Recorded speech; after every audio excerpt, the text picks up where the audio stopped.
Salut, salut les amoureux de Jésus-Christ. J'espère que vous allez bien, que tout le monde va bien et que la famille se porte très bien par la grâce de Dieu. Vous êtes à 8 minutes pour être édifié dans la parole de Dieu. Oh là là, je suis la voyante de Jésus-Christ. Avant d'aborder notre nouveau thème, on va d'abord adorer le nom de Jésus-Christ. Il est l'agneau de Dieu. Il est le roi, il est l'agneau de Dieu.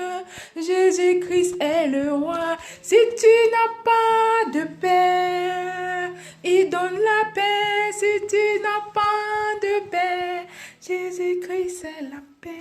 Waouh, gloire à Dieu. Merci la voyante de Jésus-Christ. Le thème qui nous réunit en ce jour, c'est comment connaître son identité spirituelle en Christ.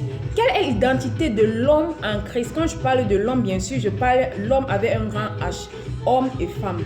Oui, évangéliste J.P. Makanzo. L'homme a en lui une identité venant de l'éternité de Dieu. Il faut seulement que l'homme soit connecté à Dieu pour connaître son identité. C'est la raison pour laquelle nous lisons la Bible. C'est pour connaître notre identité. C'est par la parole de Dieu que nous allons nous découvrir ce que nous sommes réellement. Nous saurons marcher selon la parole de Dieu. Merci évangéliste. C'est pas la parole de Dieu que nous allons nous découvrir. Donc on doit étudier alors la parole de Dieu. Oui, révérend Raoul Wafo. Je vous pose une question. Si Jésus qui était parole a dû étudier la Bible lui-même, qu'en est-il de toi? Je dois étudier aussi, mais il y a beaucoup qui renient la Bible parce qu'ils ne savent pas exactement ce que c'est et à quoi sert la Bible. Oui, évangéliste J.P. Makanzo. Chaque appareil que nous achetons sur la terre porte le manuel de l'appareil et dans ces petits livres vous trouverez l'identité de l'appareil que vous venez d'acheter. Si je ne trouve pas la même identité qui est sur l'appareil, je ne trouve pas sur le livre, c'est qu'il y a un problème. La parole de Dieu est un manuel. Et même tu renies la Bible. Un appareil qui renie son manuel. Un appareil qui renie son manuel. Mais merci évangéliste. Oui, pasteur Chris, la parole est à vous. Le problème avec beaucoup de chrétiens, c'est qu'ils pensent que la Bible a été écrite comme un code de conduite. La Bible est plus qu'un code de conduite. La Bible est un album d'images, photos. C'est le miroir de Dieu pour vous montrer qui vous êtes. Étudiez-la comme un miroir. Utilisez-la pour vous regarder vous-même. Par exemple, elle dit, 1 Corinthiens 5,17, quelqu'un est en Christ. Qui est cet homme? Vous. Il est une nouvelle créature. Amen bien. Merci, pasteur Chris. Mais comment lire la Bible et reconnaître son identité spirituelle? De savoir que ce verset, cet épître, en fait, nous concerne véritablement.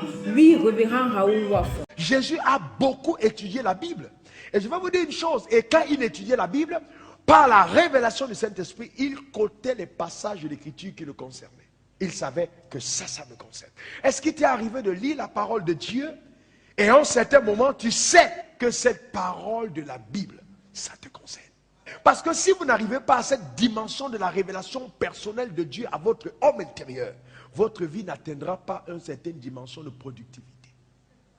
Amen, révérend. C'est le Saint-Esprit qui nous révèle notre véritable identité en Christ. Et nous savons que Dieu parle tantôt d'une manière, tantôt d'une autre. Donc, Dieu peut nous parler à travers les Écritures, à travers les prédications, à travers les audios. Tout simplement, il faut que ton esprit doit être disposé à recevoir la parole de Dieu par l'aide du Saint-Esprit. Voilà. Dans le royaume des cieux, les choses n'arrivent pas à ceux qui entendent. Les choses arrivent à ceux qui croient. Oui, le thème « Comment connaître son identité spirituelle ». Même Jésus-Christ, 100% homme, 100% Dieu, a connu son identité spirituelle sur la terre. Oui, révérend prophète Paco Motete. Jésus connaît son identité. Et lui, le diable qui vient là, il n'a rien en moi. Lui là, il a pas. Parce que Christ avait combattu le diable quand il devait commencer son ministère. Frère, si tu ne connais pas ton ennemi, tu ne connais pas la position de ton ennemi, tu ne pourras pas remporter la victoire. Dans l'identité spirituelle, il faut savoir qui tu combats, il faut savoir pourquoi tu combats, et il faut savoir quand combat. On ne combat pas quelque chose qu'on ne connaît pas. Amen fort. Merci papa. On ne combat pas ce qu'on ne connaît pas.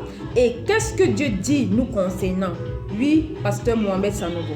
Psaume chapitre 82, verset 6. J'avais dit, vous êtes des Vous êtes tous des fils du... Dieu dit, je vous avais dit que vous étiez mes fils. Pourtant, vous mourrez comme des hommes. Ça veut dire que sur la terre, Dieu considère dans ce passage de psaume qu'il y a des gens qui ne sont pas censés vivre les mêmes problèmes que les autres humains. Mes amis, on a tous le corps des humains. Mais sur la terre, là, nous ne sommes pas tous là. Moi, comme où tu me vois là, je ne suis pas comme les autres hommes. Oui? Je suis un fils de Dieu.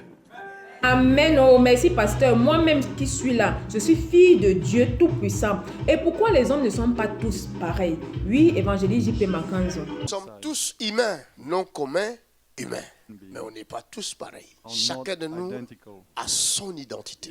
Nous sommes localisés par notre identité. Vérité, merci, évangéliste. Est-ce que le diable même connaît son identité spirituelle? Oui, révérend prophète OTT. Le diable lui-même il connaît son identité. Il sait que le monde est sous sa domination. Regardez, 1 Jean 5, verset 19, la Bible dit quoi? Et nous savons que nous sommes de Dieu. Nous savons que nous sommes de Dieu. Et que le monde entier est sous la puissance du malin. Tout ce que vous voyez dans le monde entier est sous la domination du diable. Que ce soit la gloire, ces choses éphémères, il a la possibilité de te les donner si tu te prostères devant lui. Donc il connaît son identité. Lui-même qui vient te combattre, il dit si tu te prostères, je te donne ça parce que tout m'appartient. Et toi, chrétien, tu ne connais pas ton identité. Ce que tu as fait, c'est d'être frustré et chercher toujours sur les réseaux sociaux qui est de Dieu, qui n'est pas de Dieu. Vérité, amen mon Père, que de perdre ton temps à chercher dans les réseaux sociaux qui est de Dieu, qui n'est pas de Dieu. Cherche plutôt à connaître ta réelle identité spirituelle en Christ. Est-ce que tous ceux qui croient en Jésus-Christ sont appelés fils et filles de Dieu? Oui, pasteur Mohamed. Tous ceux qui croient en Dieu ne sont pas fils de Dieu. N'êtes fils de Dieu que ceux qui ont donné leur vie à Christ et ceux qui ont reçu la parole de Dieu dans leur cœur et qui acceptent les paroles du Père, qui les reçoivent et qui croient. À tous ceux qui l'ont reçu et qui croient en son nom, la parole a donné le pouvoir de devenir enfant de Dieu. Merci, pasteur. Quand tu crois en Jésus-Christ de tout ton cœur et de toute ton âme, tu reçois le Saint-Esprit. Et c'est ce Saint-Esprit qui te permettra de connaître ta réelle identité à travers les Écritures et à travers aussi les prédications. Oui, révérend Raoul Wafou, vous voulez ajouter quelque chose? La parole est à vous. La parole n'arrive pas à la dimension d'être ancrée dans toi jusque dans tes moelles épinières. Je t'assure que la parole de Dieu, tu ne la verras pas sourire d'ici.